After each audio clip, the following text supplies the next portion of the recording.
Commençons par le politique, ce que j'appelle le politique. Il n'y a pas, je crois, eu de société humaine où il y a des relations de pouvoir entre les différentes constituants de ces sociétés. Inventer le politique, pour moi, ça veut dire que deux choses sans doute fondamentales.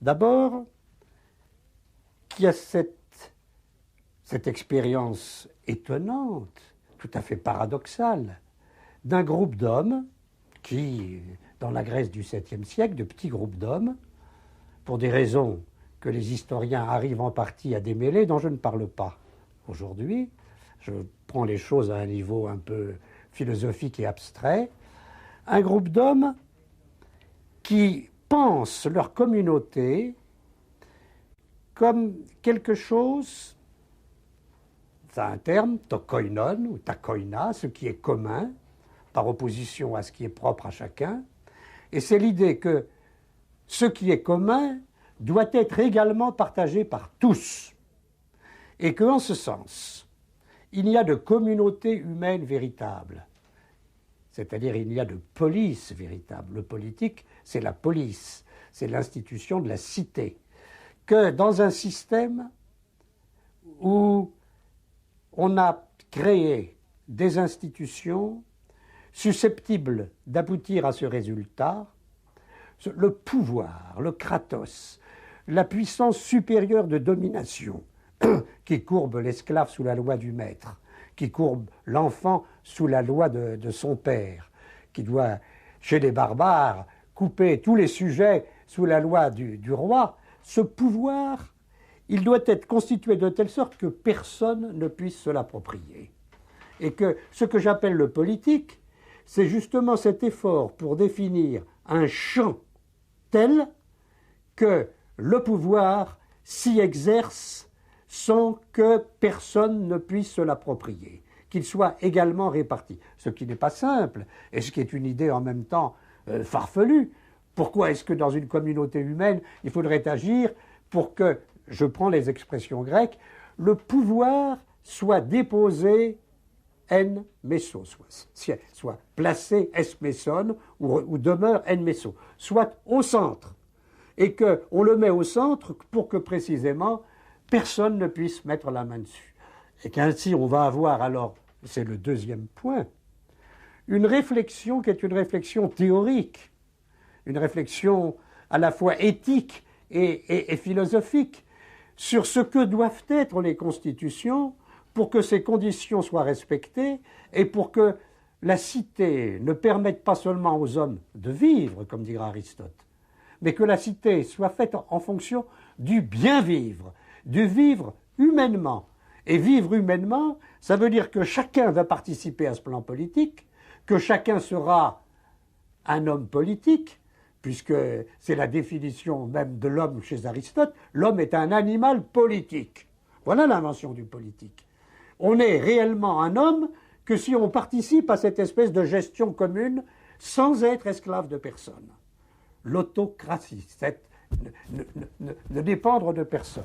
Alors, ce plan-là, il prend des formes différentes suivant qu'on a une démocratie ou qu'on a une oligarchie. Je n'entre pas dans les détails. L'essentiel, c'est ça.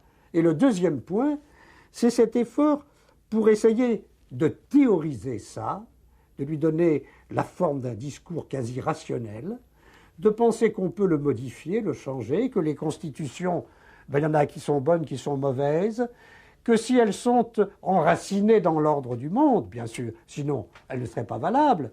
Cependant, ces choses humaines, ce sont des nomoi, ce sont des règles, et les hommes ont le pouvoir de les modifier. C'est pas par hasard qu'Aristote nous dira que l'homme est un animal politique. Ça veut dire que l'homme, ce qu'il caractérise, et il n'est vraiment homme que dans la mesure où il fait partie d'une police, d'une cité, et que cette cité lui permet non seulement de vivre, mais de bien vivre, c'est-à-dire de vivre humainement, à la fois en pensant ce qu'il fait et en participant sur un plan d'égalité à tout ce qui constitue sa vie commune. Et ça, je crois, c'est quand même une espèce d'invention extravagante et admirable. Ça ne veut pas dire qu'il n'y avait pas déjà chez les Grecs, au 5e et au 4e siècle, de la politique. C'est-à-dire qu'à l'Assemblée, il y avait... Mais, je crois que quand nous parlons de la politique ou de l'homme politique, nous avons dans la tête autre chose. Nous avons bien évidemment par derrière l'idée que les Grecs ont inventé ça, que nous appelons la liberté. Mais nous ne voyons pas à quel point les choses se sont modifiées. Pourquoi? Parce que d'une certaine façon, pour qu'il y ait la politique, il faut plusieurs conditions. La première, c'est qu'il y ait quelque chose qui est l'État. C'est-à-dire qu'il y ait un pouvoir et que celui qui exerce ce pouvoir ou ses conseillers considère qu'il y a une logique du pouvoir. Le pouvoir a ses propres règles. Il a ses lois de développement. Comment le gagner? Comment le maintenir? Comment l'agrandir? Il va donc avoir des raisons d'État, une logique du pouvoir. Ça, c'est le premier point. Or, les Grecs n'ont pas cela, parce que dans la Grèce, la police n'est pas un État. La police est une communauté d'hommes, assez petite, avec une représentation directe. Il n'y a pas, manque totalement ce qui est nécessaire pour qu'il y ait aujourd'hui politique, des organisations politiques, des partis politiques, et également des classes, des catégories sociales ayant une conscience de leurs différences et des conflits qui les opposent. Il n'y a pas cela. Il y a des riches, il y a des pauvres, ils se combattent, mais on ne peut pas dire qu'il y ait quelque chose qui serait des classes sociales.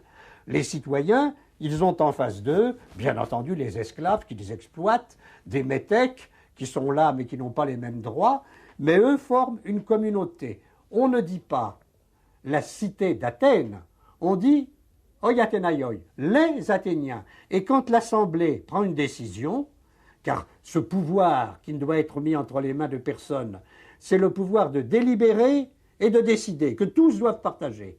Le pouvoir de commander, qu'ils doivent endosser alternativement les uns après les autres. Et le pouvoir de juger, puisqu'ils doivent être élus aux tribunaux. Eh bien, tout ça, c'est ce qu'ils ont en commun et qui constitue les Athéniens. À l'Assemblée, quand on passe une loi, y compris concernant les dieux, qu'on décide qu'il y aura tel dieu ou qu'il n'y aura pas tel dieu, on dit « il a plu aux Athéniens que ».